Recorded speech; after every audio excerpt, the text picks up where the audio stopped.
Buongiorno a tutti, bentornati a Domande per Pensare. Ricordo, come al solito, la nostra ospite avrà 20 minuti di tempo per rispondere a una domanda. Dal momento che è un ospite internazionale, l'incontro sarà in inglese. E stamattina, dopo diversi incontri passati a parlare di guerra, iniziamo invece la giornata parlando di pace. La domanda di questo incontro è: perché abbiamo bisogno di pace? Potrà sembrare una questione scontata, ma probabilmente non lo è. E poi il concetto di pace può essere interpretato in modi diversi, non solo tra esseri umani, ma anche nel nostro rapporto con il pianeta, con l'ambiente. Ne parliamo con la nota esploratrice del National Geographic e regista di documentari sulla fauna selvatica, che lavora anche con BBC, Al Jazeera e Discovery Channel. Abbiamo con noi Malaika Vaz. Thank you.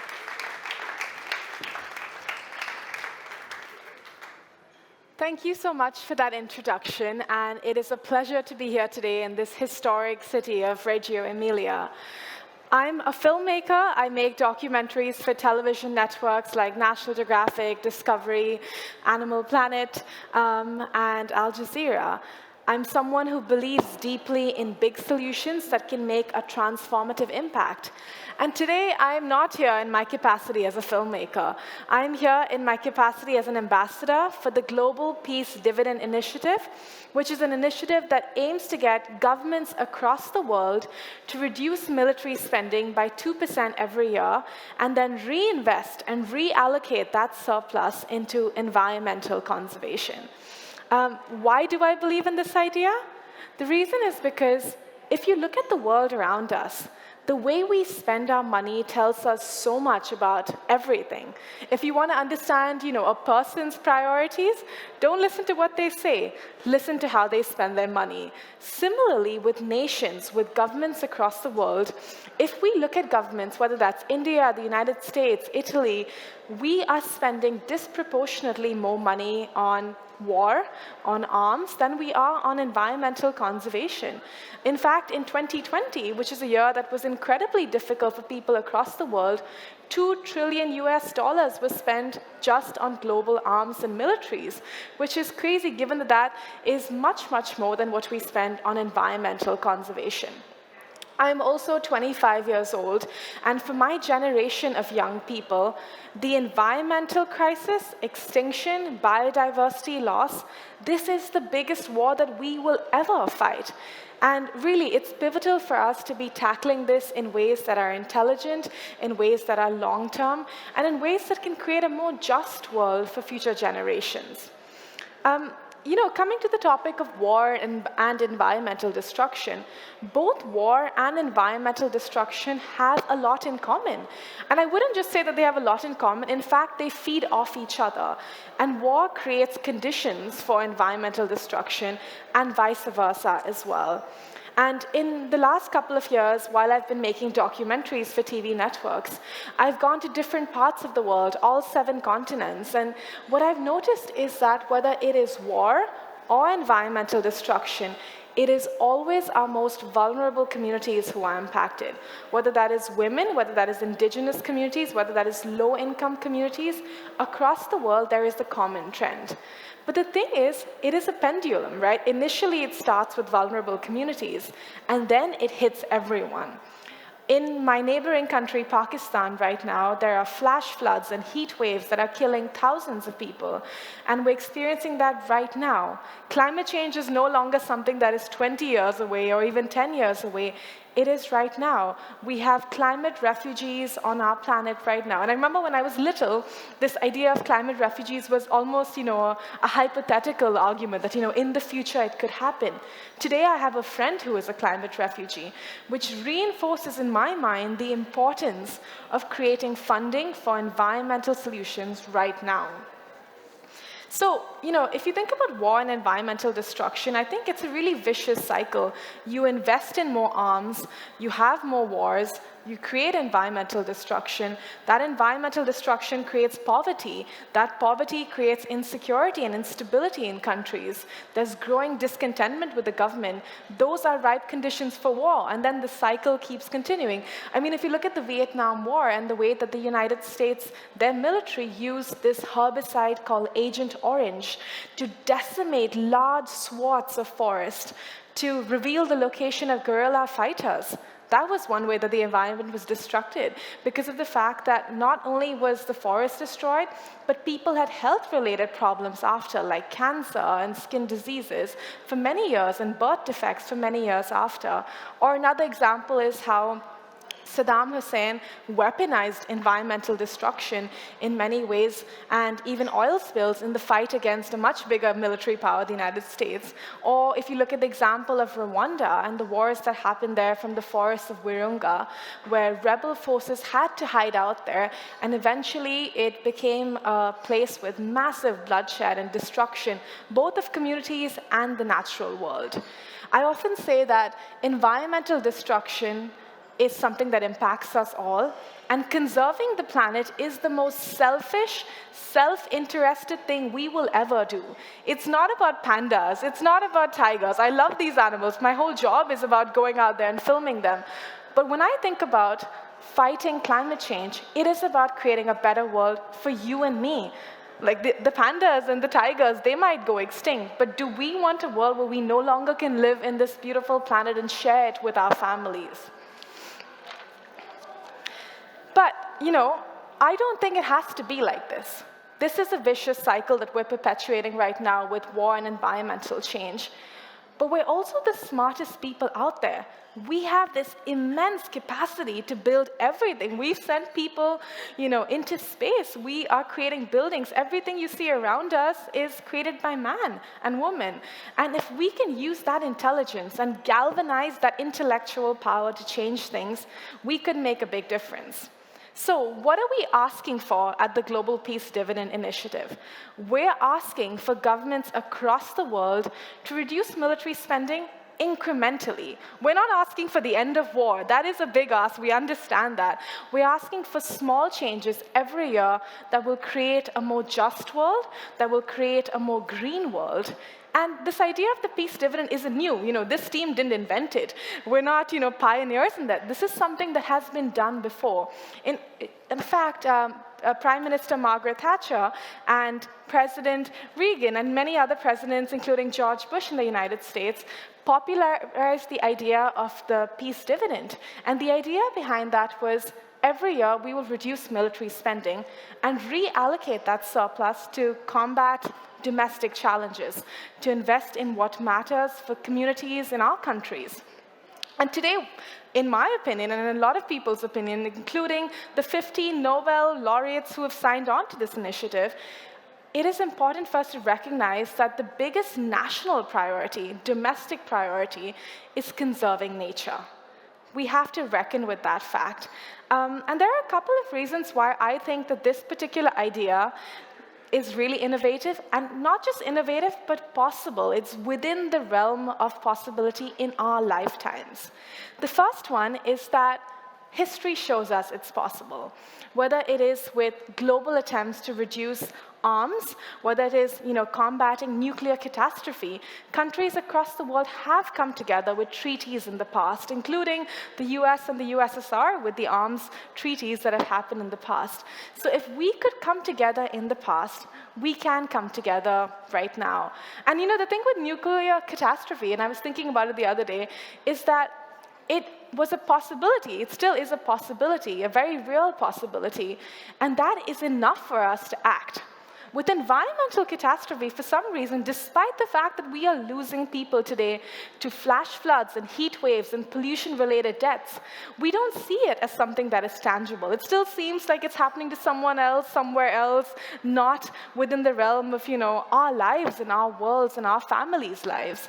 But, we are staring extinction in the face today, and we have to act while we still have the opportunity.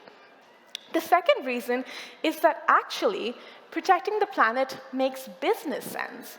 We don't often talk about it. We often act like it's an act of service or charity, and we're doing it because we've got to do it. But in fact, it's actually great for our economies. And there is a cost to action, but there's a greater cost to inaction. When we think about investing in renewable energy, of course it's expensive right now, but at the same time, every year, we are losing trillions of dollars across the world, trillions of rupees across the world, and euros across the world because of environmental collapse, because the ecosystems that we've depended on for so long are no longer able to support us the way they used to. So given that there is this cost, I think we need to start valuing nature, not just intrinsically and not just ecologically, but economically as well. Nature gives us so much economically, and we need to start putting a price to that. And I think, conflict, of course, is also something that definitely costs a lot of money, regardless of where you are.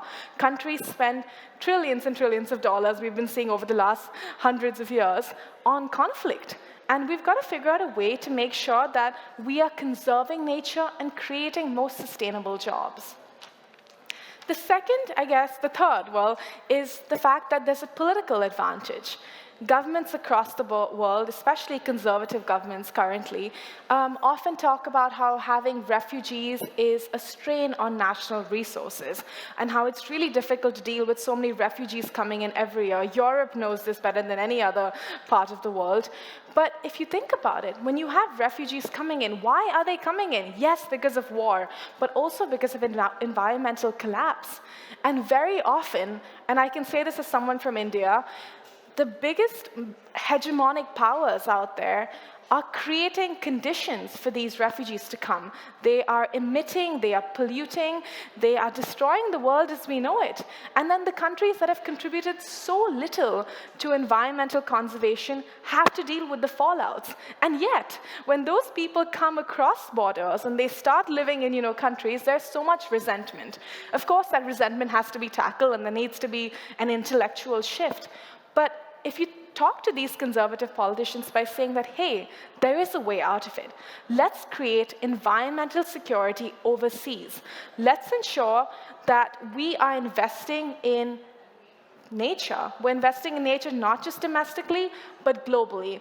And probably 200 years back, environmental security was something that mattered more at a national scale. Today, it matters at a global scale. What you do in the United States affects Ghana. What you do in Ghana affects the United States, one more than the other, of course. But if we are to create security, we have to start tackling the big environmental problems that our planet faces as a collective with cooperation. And then the fourth argument that the Global Peace Dividend Initiative believes in is the fact that there is this huge green transition currently. For the longest time, we invested in fossil fuels. It started small, and it grew, and it grew, and today it is a mammoth. Today it is a mammoth because of the fact that we invested. It's not an accident that we have oil and gas everywhere. We put government money, taxpayer money into subsidies, and that resulted in a world that was unequal. Now we're all talking about the fact that we need renewable energy, that we need to have a green transition. Largely, governments across the world are aligned about this. But how are we going to find the money for this? Many governments across the world don't have the resources or choose not to allocate enough of their resources to environmental conservation. Which is why we believe that by reducing 2% of military spending every single year, we can create this massive corpus of funding that then can go into innovative environmental solutions. I work with a lot of nonprofit organizations, consulting on their strategy, and figuring out winners of different environmental prizes. And what we've seen is that there are so many transformative solutions out there, solutions that can make a huge difference, whether that is using AI to fight wildlife trafficking, whether that is using nature-based solutions to restore land, whether that is tapping into indigenous knowledge, whether that is using cutting-edge technology to reduce emissions from our atmosphere. These solutions exist today, but they're in one pocket of the US, they're in one pocket of Italy, they're in one pocket of India. How do we get them out to all 7 continents, to nearly 8 billion people and a growing population? We get them out there by investing. We need to support environmental solutions not just by giving people awards on stages and inviting them to big global summits. We need to support environmental solutions by putting the money where we believe the action is. And we need to create that funding by reducing military spending. And I think also another reason is that every government, in a sense, wants to be a victor in history. Who doesn't want to win? And one way that governments try to be victors in history, at least in local history, is by waging war. When everything else is going wrong, you'll see in governments across the world, people turn to war because that instills a sense of confidence in, people who live in that country, that the person that they've elected is looking after their interests. How? By fighting wars with another country. Now, how do we think about reframing the way we think about government? If we reframe government and victory to imagine a world where victory means investing in the planet, investing in sustainable jobs, then we can say that governments that actually are working to create circular economies, that are working to create environmentally sound ecosystems and economically sound ecosystems, those are the victors. I think that is the reframing of the government sphere that we desperately need today. And the fifth, to me, is something that is really personal. And I think, I spend a lot of time working with wild animals, filming nature, and I think that there's so much that we can learn from the natural world. We are the smartest being out there. We've become the smartest being in many ways, but we've also used our intelligence in really dangerous ways to wage wars with people who look a little bit different from us or have a different passport from us. And we think we're all so different, but if you look at a lot of genetic tests, we all pretty much have a little bit of each other. We're all one global community. And how do we figure out ways to be more like the natural world? Elephants grieve their families. You have chimpanzees that create alliances. You have tigers that look after their young ones despite crazy circumstances. How do we prove that we are even better than them? By creating a just world, by creating a world where we're not killing people who look exactly like us and sometimes a little bit different from us. And I think historically we've been fed this argument that we are intrinsically violent.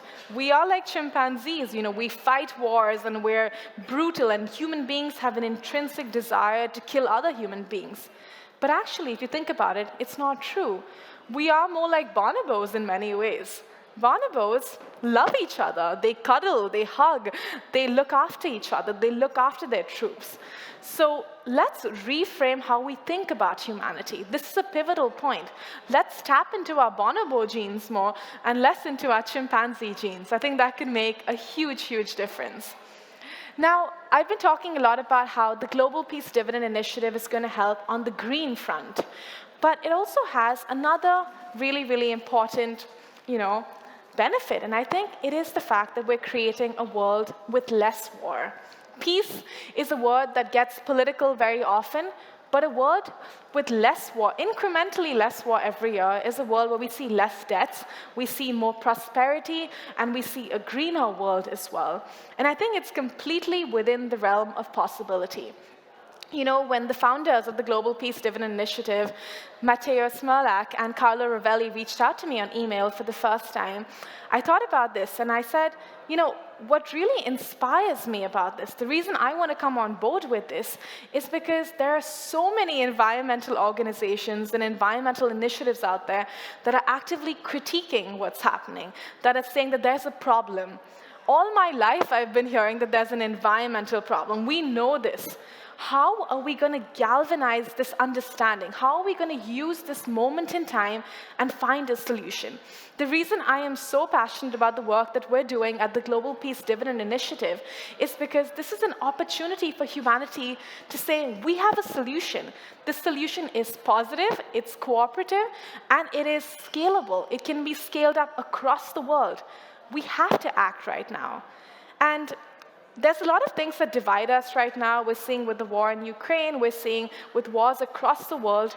There's a lot that is polarizing us, bringing us further apart, pushing us further away from each other. But one thing that definitely unites us, whether we want it or not, to be honest, is climate change.